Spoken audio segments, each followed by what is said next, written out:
Question number 11 क्या बोल रहा है इसको देखो।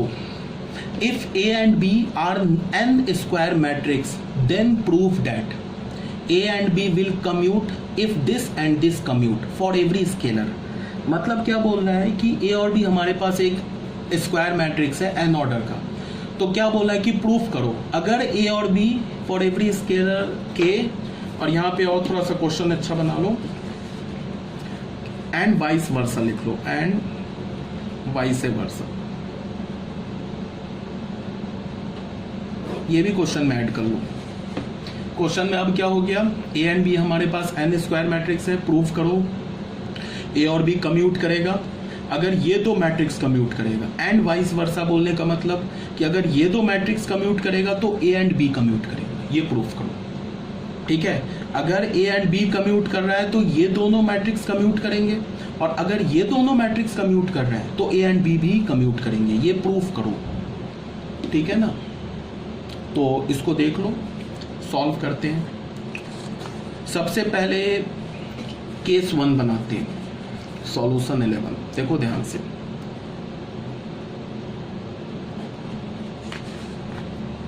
क्वेश्चन में क्या है, केस 1 बनाते हैं। If A and B commute,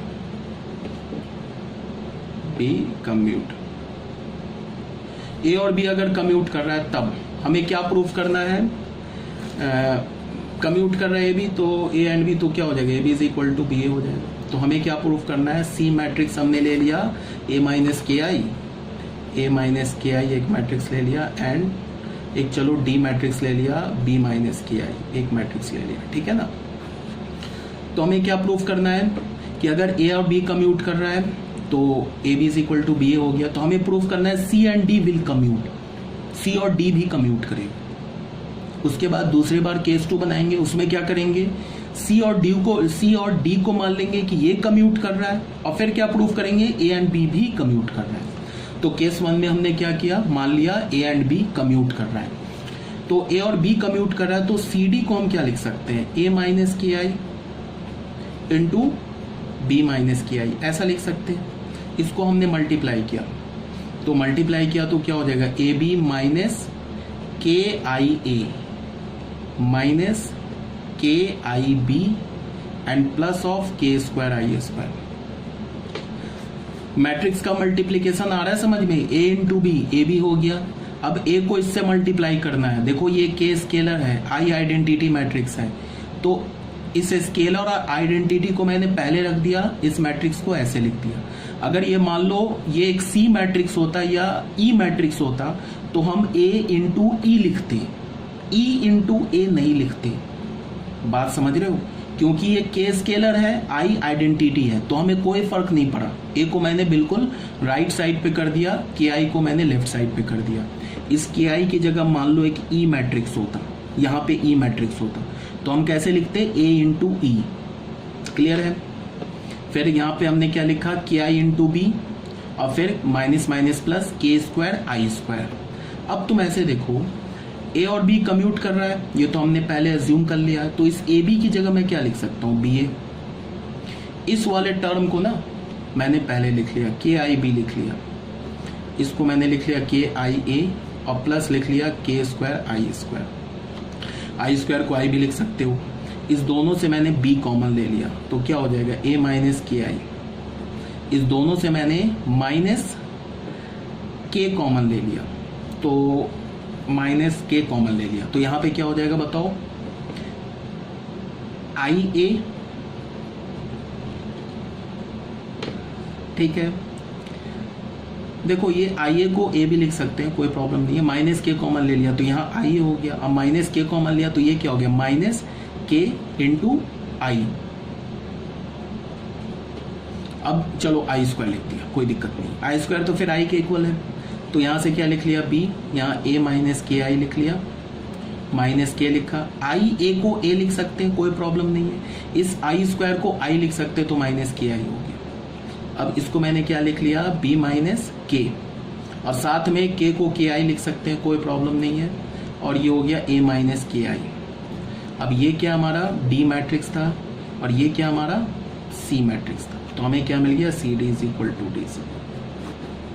यहाँ से हमें क्या पता चला कि C and D commute if A and B commute. C and D commute if A and B commute. ये क्लियर होना चाहिए, ठीक है। C क्या हमारा A minus K I, D क्या हमारा B माइनस के आई, ठीक है। ये तो था हमारा केस 1। अब आ जाते हैं केस 2 पर। केस 2 में आ जाते हैं। इसमें हम मान लेते हैं let C is equal to A minus K I and D is equal to B minus K I commute. अगर ये कम्यूट कर रहा है देन टू प्रूव हमें क्या प्रूव करना है, A and B also commute. हमें प्रूव करना है कि A और B भी कम्यूट करेगा। क्वेश्चन में क्या माना हमने कि C और D कम्यूट कर रहा है, तो हमें प्रूफ क्या करना है, अब A एंड B कम्यूट करेगा। पहले हमने क्या मान लिया कि A एंड B कम्यूट कर रहा है, तो हमने क्या प्रूफ कर दिया कि C एंड D। हमने पहले केस में क्या माना कि A और B कम्यूट कर रहा है, तो हमने क्या प्रूफ कर दिया कि C एंड D कम्यूट कर रहा है। अब हमने मान लिया कि C एंड D कम्यूट कर रहा है, तो अब हमें प्रूफ क्या करना है, A एंड B कम्यूट कर रहा है, तो कोई बात नहीं है। तो हमने C और D कम्यूट कर रहा है, तो CD is equal to DC, ये तो हमने अज्यूम किया है। इसको मान लो A minus K I into D के हमारा B माइनस के आई, D के हमारा B माइनस के आई, C के हमारा A माइनस के आई। इसको मल्टीप्लाई करो, तो देखो बच्चे फिर कैसे मल्टीप्लाई करेंगे, A इंटू B, इसको BA नहीं लिखेंगे। फिर A और ये मैट्रिक्स की आइडेंटिटी मैट्रिक्स है, K स्केलर है, तो ये क्या हो जाएगा माइनस के आई A, ये क्या हो जाएगा माइनस के आई B, माइनस माइनस प्लस, ये क्या हो जाएगा K स्क्वायर आई स्क्वायर। फिर ये क्या हो जाएगा, इसको मल्टीप्लाई करेंगे तो ये हो जाएगा BA minus K I B minus K I A, और ये क्या हो जाएगा K स्क्वायर आई स्क्वायर। देखो ये कैंसिल हो गया, ये भी कैंसिल हो गया, ये भी कैंसिल हो गया, तो यहाँ से हमें क्या मिल गया, AB is equal to BA। This implies that A and B commute, A and B commute. तो ये प्रूफ हो गया। हमने क्या प्रूफ कर दिया, हमने जब माना कि A एंड B कम्यूट कर रहा है, तो हमने प्रूफ कर दिया कि this to matrices also commute. और फिर हमने क्या बोला कि अगर ये दोनों कम्यूट कर रहा है तो A एंड B भी कम्यूट कर रहा है। तो ये हमारा क्वेश्चन नंबर 11 था। ये हमारा क्वेश्चन नंबर 11 था, ठीक है। अब इसके बाद फिर हम और भी क्वेश्चंस करेंगे, तो पहले इतने क्वेश्चंस क्लियर हो जाने चाहिए। अच्छा देखो, मैंने ये सोचा है ना कि तुम लोगों को अभी तुम लोगों के पास टाइम ज़्यादा है, तो मैं जो पढ़ा रहा हूँ ना तुम्हें, तो बिल्कुल NCERT बेस नहीं पढ़ा रहा हूँ। अगर NCERT पढ़ाऊँ तो जल्दी कंप्लीट हो जाएगा।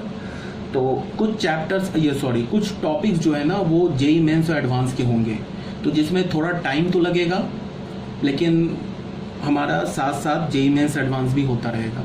तो जहाँ पे जो NCERT का टॉपिक होगा ना, वो मैं तुम्हें बता दूंगा कि देखो ये NCERT का टॉपिक है, ये जो हमारा कॉम्पिटिटिव एग्जाम का टॉपिक है, वो मैं साथ साथ बोल दूंगा। अभी तक जितना पढ़ाया है और अभी तक जितने भी क्वेश्चंस कराए हैं, ये कोई भी JEE मेंस एडवांस का क्वेश्चन नहीं कराया, सिर्फ और सिर्फ बोर्ड का क्वेश्चन कराया है, या जो भी टॉपिक तुम्हें पढ़ाया है।